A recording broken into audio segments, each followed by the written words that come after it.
ES News Especial. Oferecimento Restaurante Valentina.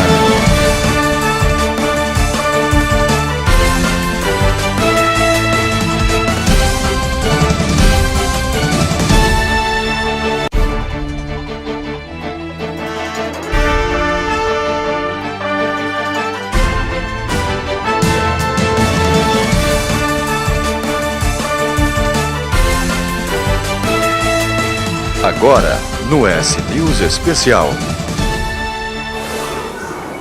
Homem invade prefeitura de Vila Velha dizendo que queria matar o prefeito Rodney Miranda e acaba morto. As imagens de circuito interno mostram o momento em que o rapaz entra na prefeitura. Ele quebra uma roleta e é acompanhado pelo vigilante. Mais tarde, aparece no terceiro andar do prédio, perto do gabinete do prefeito. Um pouco depois, já surge nas imagens agredindo o vigilante. Nesse momento, após um disparo de advertência, é atingido e cai morto. Diego Biasucci tinha 28 anos, 2 passagens pela polícia por tráfico de drogas. Ele teria entrado na prefeitura dizendo que iria pegar o chefe. O crime atraiu muitos curiosos e mobilizou as polícias civil e militar. No início da tarde, o prefeito e o secretário de Segurança Pública falaram sobre o assunto. De preocupação, logicamente. Preocupação. Eu não estava porque eu tinha um compromisso fora nesse mesmo horário. Inauguração de uma creche, eu estava indo para lá quando soube. Cumpri minha agenda administrativa, até porque tinha muita gente me esperando. Depois retornei para cá e vi a gravidade do assunto. Quer dizer, ninguém fica confortável com uma pessoa que entra, invade a prefeitura, entra em luta corporal com o vigilante, tenta tomar a arma do vigilante, e por isso houve o desfecho que houve, e entra dizendo-se motivado a matar o prefeito e matar quem quer que seja que estivesse no caminho dele. Estão sendo levantadas todas as hipóteses para que não reste nenhuma dúvida sobre, de fato, o que aconteceu, a motivação, a situação eventual de consumo anterior de drogas, enfim, tudo isso está sendo levantado para que a gente tenha a materialidade já definida, mas para a gente tenha a definição de tudo que envolve essa ocorrência de hoje. Muito bem, a nossa entrevista especial de hoje é com o prefeito de Vila Velha, Rodney Miranda. A gente vai conversar um pouquinho nesse primeiro bloco sobre o Rodney antes de virar político. E no segundo bloco, sobre Vila Velha, o seu desafio de melhorar a qualidade de vida das pessoas que vivem na cidade mais antiga do Espírito Santo. Primeiro, prefeito, muito obrigado por nos receber aqui no seu gabinete. Prazer. E aí vem a pergunta, né? Quem era, o que o senhor fazia antes de virar político, né? Eu sou delegado da Polícia Federal de carreira. Agora, em 2014, eu completei 30 anos. Daí fui para aposentadoria. E, assim, sempre fui funcionário público, né? Sempre fui de carreira, nunca exerci nenhum cargo político, né? O primeiro cargo político que eu vim a exercer foi aqui no Espírito Santo, técnico político, né? Foi por conta da minha atuação técnica, foi de secretário de Segurança do Estado, dos 2 governos do governador Paulo Artung. E também, nesse período, também fui secretário de Segurança durante um ano em Pernambuco. Agora, no período antes de entrar para a atividade, mais como secretário de segurança e tudo mais, como policial federal, o que o senhor destaca? Que tipo de ação, de operação, assim, que você olha o seu currículo e fala, caramba, eu fiz isso? Eu sempre trabalhei ou com repressão a entorpecentes. Eu fui chefe da delegacia lá da superintendência do DF, do Distrito Federal, e trabalhei também na repressão ao crime organizado. Um bom tempo, e tive a oportunidade, eu e minha equipe, de participar de algumas ações de bastante repercussão a nível até nacional, como aquele fatídico dinheiro na campanha de 2002, salvo engano, para a presidência da República. Uma das candidatas era a ex-governadora de Pernambuco, do Maranhão, Rosiana Sarney, e nós, num trabalho técnico, investigando desvios na antiga Superintendência Desenvolvimento da Amazônia, nós acabamos por cumprir uma área de busca e apreensão no escritório do marido dela, e lá encontramos... Murat, né? Jorge Murat. Jorge Murat encontraram dinheiro, acho que 1.300.000 na época, mas... 1.380.000 reais, era muito dinheiro na época, e que acabou de forma indireta, direta porque nós agimos de maneira técnica, né? Era uma série de mandatos, uma série de inquéritos também, mas de maneira indireta, até pela reação dela, ela quis politizar a questão e acabou prejudicando a candidatura dela para a presidência da República. Agora, teve outra operação, parece que prendeu um graúdo desses descendo do avião, algemou e tudo mais, que isso, deu foi o hoje ainda senador Jader Barbalho. Jader Barbalho? Ex-governador do Pará. Também nesse mesmo bojo de investigação da Superintendência de Desenvolvimento da Amazônia, tinha também uma parte na época da suspeita de desvio, recaía sobre a figura dele, e a Justiça Federal expediu mandado de prisão contra ele, e a minha equipe foi também encarregada disso, e nós tivemos em Belém, demos ordem de prisão, cumprimos o mandato, e repassamos ele e toda a investigação para a Justiça do Tocantins, que à época centralizava essas investigações, que é mais ou menos parecido como ocorre hoje nessa questão lá da Petrobras. Né? Um pequeno inquérito surgiu em Palmas, quer dizer, ali ficaram centralizados. E aí foi se expandindo para o resto do Brasil. Hoje começou com um pequeno inquérito no Paraná, e aí foi expandido para o Brasil todo. E o Debrando Pascoal, você participou da prisão dele também? Debrando Pascoal foi uma coisa separada, foi crime eles tinham pistolagem, corrupção, enfim. Era um momento muito difícil do estado do Acre. O governador, então, era hoje senador Jorge Viana, do PT, inclusive. Nós fomos lá por uma designação do ex-presidente Fernando Henrique Cardoso para dar apoio, e lá a gente teve algumas passagens também com ele. Ele, até a última vez que eu soube, ele ainda continuava preso, fruto não só desta investigação, mas de uma série de investigações que a Polícia Federal e o Ministério Público Federal, com o apoio da Justiça Federal, fizeram.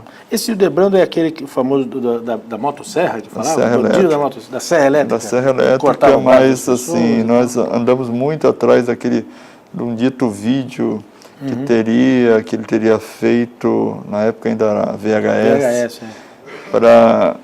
mostrando essa barbaridade, por assim dizer, mas nós nunca encontramos. Isso ficava muito mais uma espécie de uma lenda do que propriamente... Não diminui de maneira nenhuma a periculosidade e o grau de crueldade que ele e a quadrilha dele, nós prendemos quase que 100%, cometeram. Mas esse específico que lhe deu uma projeção, nós não conseguimos comprovar, não. É possível, então, através da ação policial, você diminuir a corrupção no país? Totalmente, mas sempre precisa de integração dos órgãos. Essas operações todas nossas, nós tínhamos sempre o apoio da Receita Federal, nós tínhamos sempre o apoio da Justiça Federal, trabalhávamos em conjunto com o Ministério Público Federal, como que está ocorrendo hoje também. Então, há que tem que haver um esforço concentrado em cima de um ou de mais objetivos, como nós fizemos na época, e que está acontecendo hoje no país, felizmente, com bons resultados. Numa cidade como Vila Velha, é possível diminuir a criminalidade usando essas estratégias de inteligência, operações e tudo mais? Até que ponto, hein? Não só em Vila Velha, mas em todo o estado do Espírito Santo. Nós, quando eu estava à frente da Secretaria de Segurança, nós remontamos toda a Polícia Técnico-Científica, nós criamos, que não existia ainda de forma organizada, o sistema de inteligência das polícias, reforçamos o aparelho policial e isso foi um trabalho muito forte. Criamos o CIODES, que também é um centro operacional referência para o Brasil, e isso tudo somado, logicamente, com esforço, com a competência, com a expertise dos nossos policiais civis, militares, o pessoal do Corpo de Bombeiros, tem alcançado bons resultados. Nós já começamos a colher os resultados, principalmente em relação a homicídios, no final do segundo mandato do governador Paulo Artung. Esses números continuam em declínio e eu tenho certeza que vão continuar. Até que ponto? Agora, a situação hoje é muito diferente da que nós encontramos, principalmente em 2003, falando que me organizado. Agora, a continuidade do secretário André Garcia e a ida do delegado Contarato para o Detran, até que ponto essas coisas que o atual governo tem feito podem ajudar a melhorar, a diminuir os índices de violência e também violência no trânsito aqui no Estado? O senhor tem esperança? Ele continua, assim, o atual governador continua a trabalhar com a equipe de confiança dele. Né? O secretário André Garcia foi meu secretário adjunto, tanto aqui no Espírito Santo quanto em Pernambuco. Né? Eu que o convidei para vir aqui quando eu retornei para o Estado para ser meu adjunto. Quando eu saí para me candidatar a deputado estadual, ele continuou no meu lugar. A partir daí foi aproveitado no governo Renato Casagrande. E eu acredito que tenha sido esse mas principalmente o motivo do governador já ter trabalhado com ele, que manteve ele lá. E o doutor Fabiano Contarato sempre foi uma referência, até nacional, na questão do trânsito. Então, acredito também que o Detran está muito bem servido hoje com o profissionalismo do delegado. Bom, a gente está encerrando essa parte da entrevista. Daqui a pouco vamos falar de Vila Velha, os desafios da cidade de Canela Verde e o que o senhor pretende fazer. Tem ainda metade do mandato a cumprir, né? Dentro daquilo que está programado, que eu sei que vocês fizeram muito planejamento no início do mandato. Nós voltamos já.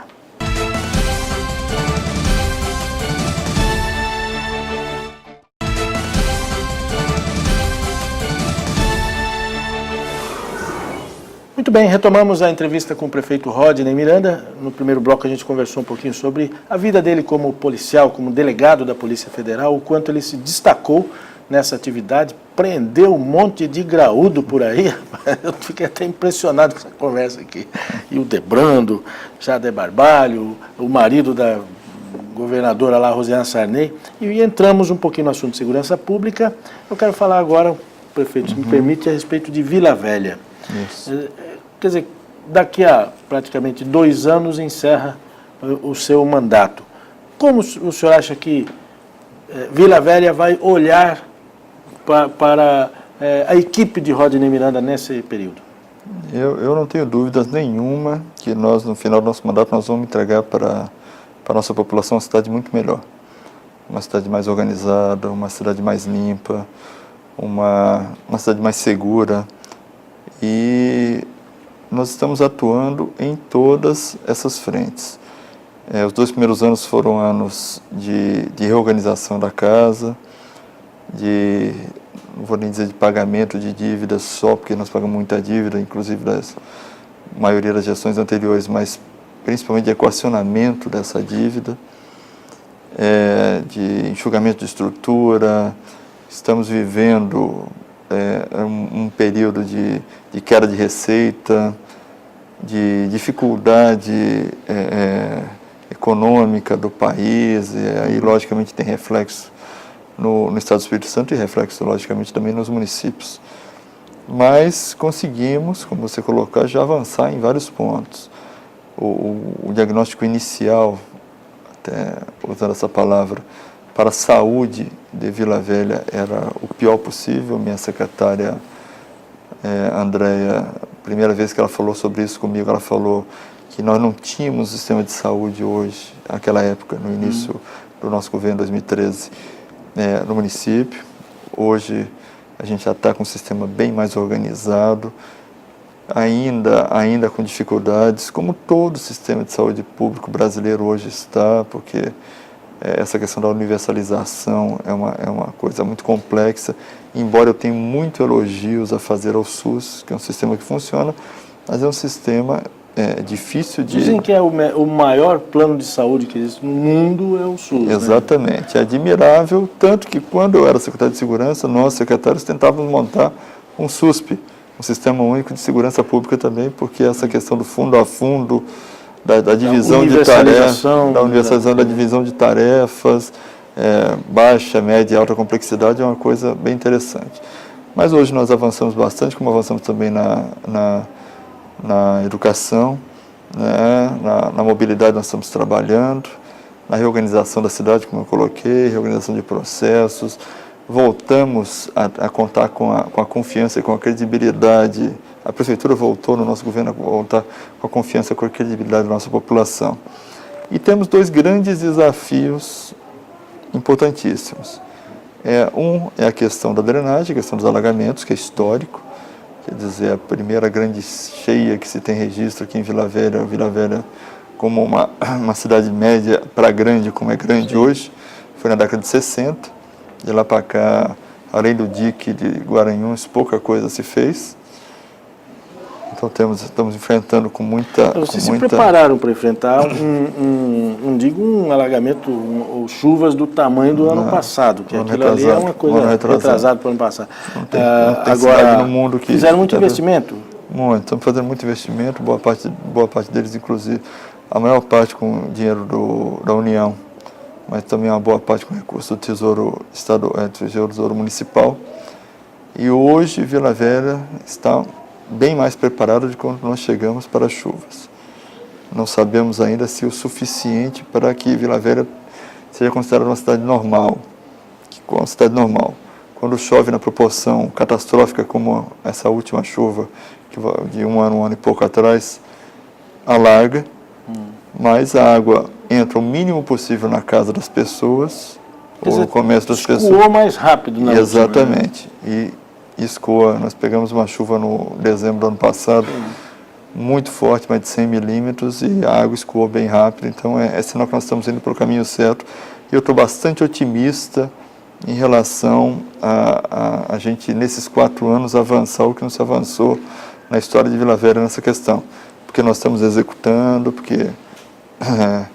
até porque pelo fato de eu não estou fazendo oba-oba, eu não estou fazendo pirotecnia, eu não estou tendo medo de fazer obra embaixo da terra, obra que não tem inauguração, que não tem fita, que não tem placa. Não é eleitoreira, não dá para dar essa conotação, mas que a população sente o trabalho e a mão da Prefeitura, do Poder Público Municipal, e sente onde está aplicando os seus recursos, que são de recursos do Tesouro, são recursos de tributos, são recursos da população que são disponibilizados para usar. O senhor tocou no assunto assim, falou algumas vezes, a população sente, a população percebe, a população... Como é que vocês dialogam com a população? Como é o dia a dia da sua equipe nesse contato direto com a população? Nós recuperamos e fortalecemos todos os conselhos comunitários. Eu recebo semanalmente líderes comunitários, eu vou praticamente todos os dias às comunidades conversar pessoalmente e oriento minha equipe, mesmo aqueles mais técnicos, a fazerem o mesmo, para poder ouvir as demandas e falar a verdade. Isso dá para resolver, isso não dá para resolver, isso nós vamos resolver mais para frente. E esse nível de conversa franca tá sendo bem absorvido e bem entendido pela população. No início estranhou-se um pouco, porque, infelizmente, Vila Velha tinha uma tradição de populismo muito grande, Sim. de pirotecnia muito grande, de até uma certa arrogância administrativa muito grande, ao ponto de eu só quero ouvir isso e não quero ouvir mais nada. Hoje a gente está ouvindo todo mundo, estamos recebendo as críticas, sempre de maneira construtiva e sempre tentando melhorar e melhorar a cidade. Um outro desafio grande que nós temos é a questão da segurança pública. Tá? Então nós implantamos a primeira guarda armada. Essa guarda vai ampliar ainda mais? Vai ampliar, nós temos um concurso em andamento. Este ano ainda a gente coloca mais 100 guardas armados, capacitados para trabalhar. Estamos preparando mais uma turma agora que já está trabalhando com com arma de choque para também prepará-los para uso de arma de fogo. No final deste ano, a gente vai ter quase 300 guardas muito bem treinados, muito bem equipados e prontos para apoiar o excelente trabalho que está sendo feito pela Polícia Militar e pela Polícia Civil aqui no município. Então é importante que se diga que nós não estamos aqui para concorrer, não estamos aqui para tomar lugar, muito pelo contrário. São parceiros, né? Parceiro, para dar apoio. Hoje o Estatuto das Guardas, o novo Estatuto das Guardas já delimita a nossa competência. A competência da Guarda é para delitos de menor potencial ofensivo e nós estamos trabalhando muito forte nisso. E vamos inaugurar também nos próximos meses, voltando ao centro da drenagem, a primeira estação de bombeamento de água do município de Vila Velha. Quer dizer, um município que já sofre há 60 anos, no mínimo, com esse problema, vai ganhar a sua primeira estação de bombeamento, que eu acredito que também vai ser um divisor de águas, usando a palavra literalmente, infelizmente, literalmente, nessa questão. Prefeito, eu agradeço muito o senhor ter nos recebido aqui em seu gabinete para a gente proporcionar ao nosso público da Rede TV conhecer um pouco mais, primeiro das suas atividades antes de virar político e agora os seus planos para melhorar a cidade de Vila Velha. Muito obrigado pela entrevista. Obrigado a vocês. Bom, a gente volta na semana que vem com outra entrevista especial.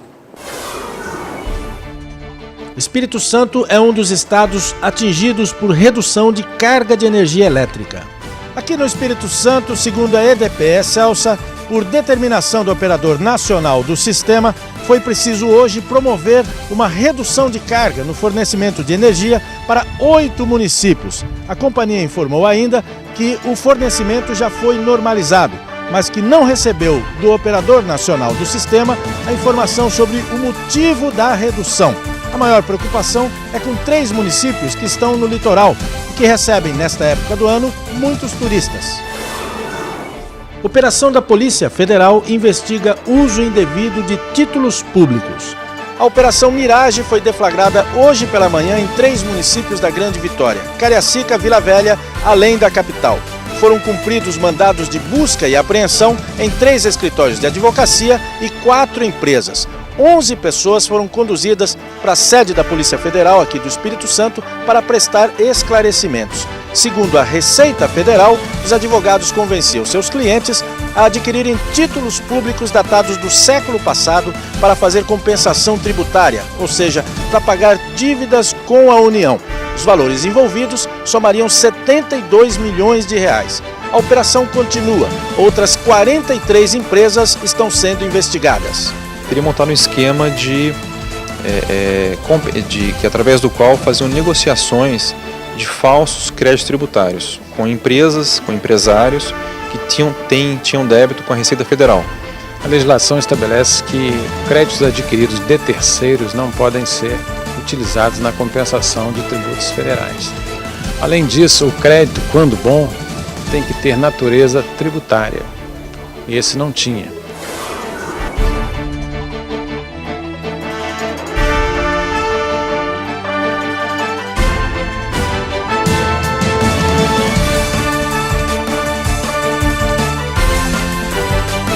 ES News Especial. Oferecimento Restaurante Valentina. Oi. Lene, gostei de ver você. Também gostei. A quem tá bem? Parece a quem de sempre. No Cinecista, a programação é para toda a família e está em cartaz o filme Busca Implacável 3. Brian é um ex-agente do governo americano e entra em uma enrascada depois de ser acusado por um crime que não cometeu, o assassinato de Lenny. Então luta contra o FBI e a CIA para desvendar esse mistério e proteger sua filha Kim. Ele é procurado por homicídio. O nome do suspeito, Brian Mills. Aos 21 entrou pro exército. Aos 23 foi para as forças especiais. É um atirador de elite. Um perito em explosivos. Não há registro de serviço nem de baixa. Nada. Esse sujeito aqui sabe como desaparecer. Se você seguir por essa estrada, a polícia local, o FBI, a CIA. Todos irão atrás de você. Vão achá-lo e vão detê-lo.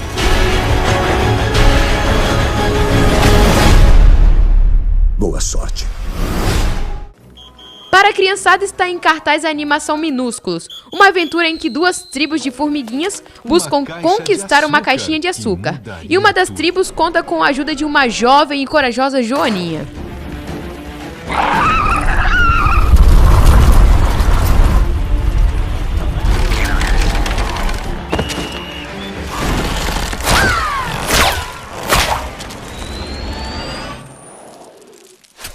Agora, o destino desse pequeno mundo vai depender da coragem de uma pequena heroína.